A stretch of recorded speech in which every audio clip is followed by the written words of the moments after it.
Bon, il est vrai que l'année dernière, et même avant cela, on a fait quand même pas mal de vidéos qui s'intitulaient énorme spoiler, grosse dinguerie.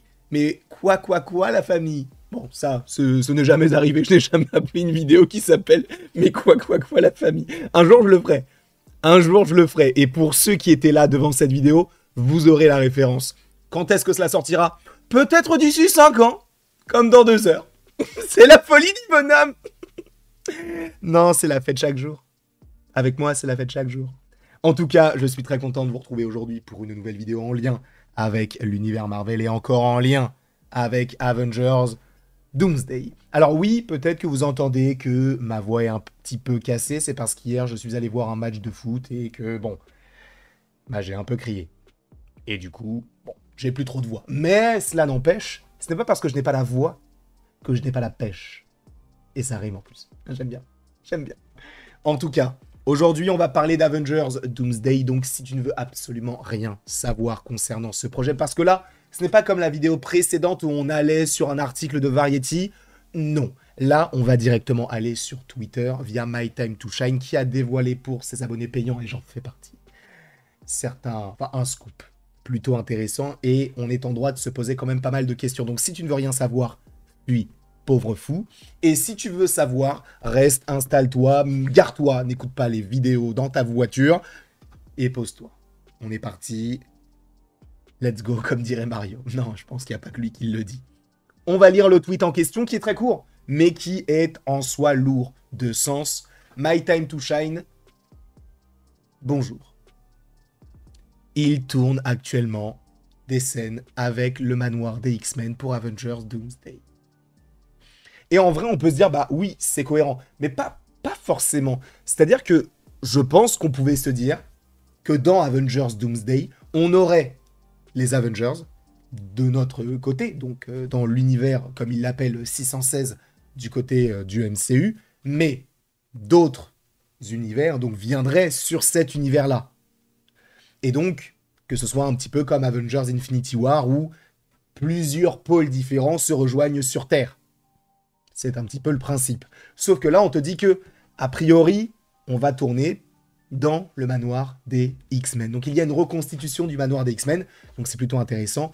Est-ce que c'est si surprenant? En vrai, un petit peu, parce que encore une fois, on pouvait s'attendre à ce qu'il débarque d'un coup comme ça. Mais là, ça permet de mettre un petit peu plus de contexte par rapport à toute l'intrigue, sachant qu'il faut aussi parler de plusieurs choses par rapport à ça. C'est que si on voit donc une réalité où il y a le manoir des X-Men, parce que tu vas me dire, mais oui, mais c'est dans quel monde qu'on a ça? Ce n'est pas dans notre univers. Les X-Men n'existent pas dans notre univers. Alors, les mutants, oui, mais pas les X-Men. À différencier les X-Men qui sont un groupe de mutants, là où les mutants, par exemple, moi, si j'ai un pouvoir et que je ne suis pas du côté des X-Men, bon, bah, je peux être juste un mutant tranquille. Voilà la différence. C'est un peu comme un super-héros et un Avengers. Un Avengers, c'est un super-héros du côté des Avengers, et un super-héros, c'est un super-héros, tout simplement.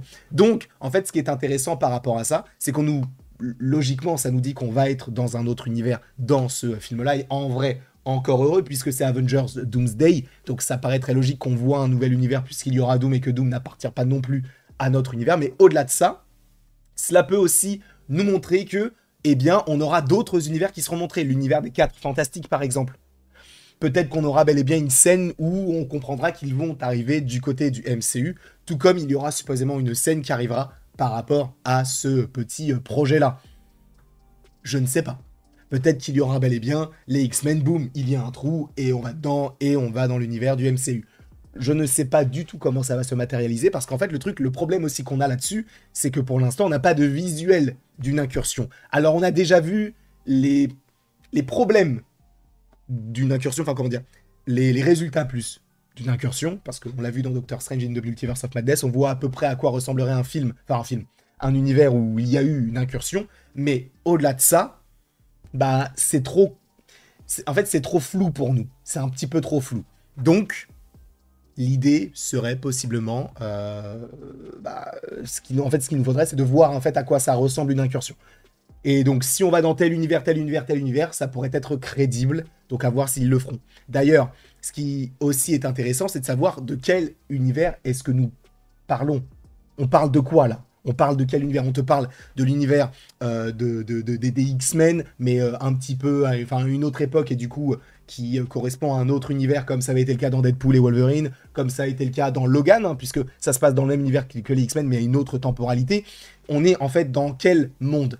Personnellement, alors là, pour le coup, ce n'est qu'une théorie par rapport à une rumeur qui est lancée, mais en vrai, moi je vois bien cet univers-là. Pour rappel, on est dans la scène post-générique du film The Marvels, on a le Fauve et on a Binary.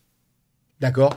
Je ne pense pas que cet univers-là soit le même que nous avons du côté des X-Men de manière générale, avec Patrick Stewart, etc., comme on l'a eu jusqu'à Dark Phoenix. Je ne pense pas que ce soit ça, enfin en tout cas jusqu'au Nouveau Mutant, je ne pense pas qu'on aille dans cet univers-là. Je pense que cet univers-là, on y reviendra possiblement puisque c'est l'univers de Deadpool, mais je suis pas sûr que là, par exemple, dans la scène post-générique de The Marvels, on soit dans l'univers de Deadpool. Ça m'étonnerait beaucoup. Même si ça peut paraître plausible. Le fait est que, là, je me pose des questions par rapport au visuel du Fauve. Alors j'entends qu'on veuille le moderniser, qu'on se soit mis à la CGI par rapport au personnage, plutôt que de lui mettre des effets pratiques, donc du maquillage, comme ça avait été le cas dans X-Men 3 et dans X-Men Days of Future Past. Mais, moi, je pars du principe que Binary n'a rien à faire ici. Je pense que là, on est dans un univers où il y a des super-héros, des mutants qui forment les X-Men, peut-être même des 4 fantastiques aussi dans cet univers-là. Je pense qu'on sera à ce moment-là. Sachant aussi qu'on peut supposer que ce film-là se déroule à notre époque. Sauf que si on a Rebecca Romijn qui interprète Mystique, sachant qu'on sait que elle n'a plus de pouvoir depuis X-Men 3, même si bon, on comprend que le sérum va leur redonner des pouvoirs au fur et à mesure, on peut se dire que bon, ce n'est peut-être pas le même univers par rapport à ça. Je vous avoue que je ne sais pas. Moi, je partirais du principe que ce soit l'univers de The Marvels, parce que c'est un univers où on a vu des X-Men. On sait qu'on est dans le manoir en plus des X-Men, puisque derrière le Fauve, il y a une porte en X, et aussi derrière Binary, il y a la porte en X. Ça nous permettrait d'avoir une connexion entre l'univers que nous connaissons et celui-ci qui pourrait donc interagir avec nos Avengers 616 par rapport à Monica Rambeau, qui elle connaît Captain Marvel, qui connaît Wanda, qui connaît Vision, qui connaît Jimmy Woo, qui, je vous le rappelle, donc étaient tous dans WandaVision, et pour le coup, enfin sauf Captain Marvel, mais Captain Marvel, il y a une connexion par rapport au film Captain Marvel et à The Marvels, sachant qu'elle fait aussi la connexion avec Miss Marvel, donc les Young Avengers. Enfin bref, en vrai, je pense qu'il va y avoir possiblement pas mal de choses qui vont graviter autour de Monica Rambeau, sachant, je le précise, que cette scène post-générique a été imaginée, en tout cas conceptualisée, on va dire, peu de temps avant la sortie du film The Marvels. Donc ça montre qu'ils se sont dit, bon, déjà il faut qu'on fasse un truc qui va hyper les gens, et en plus il faut possiblement que ça puisse avoir un intérêt par la suite. Et ce qui est fou, c'est que la scène post-générique, si ça arrive, hein, si c'est bel et bien l'univers dont on parle dans le tweet de My Time to Shine, ce qui serait fou, c'est que le film qui a le moins bien marché dans l'histoire du MCU, eh bien que ce soit sa scène post-générique qui serve pour un film Avengers. Sachant qu'on n'a pas utilisé la scène d'Eternals, on n'a pas encore utilisé la scène de Doctor Strange in the Multiverse of Madness, on n'a pas utilisé la scène de, j'en sais rien moi, de Thor Love and Thunder. Il y a trop de choses. Trop de choses. Donc, pour le coup, je pense que c'est cet univers-là. Je ne sais pas pour vous. Moi, c'est mon hypothèse par rapport à ça, mais je vous rappelle que donc, actuellement, ils sont en train de tourner des scènes dans le manoir des X-Men pour Avengers Doomsday.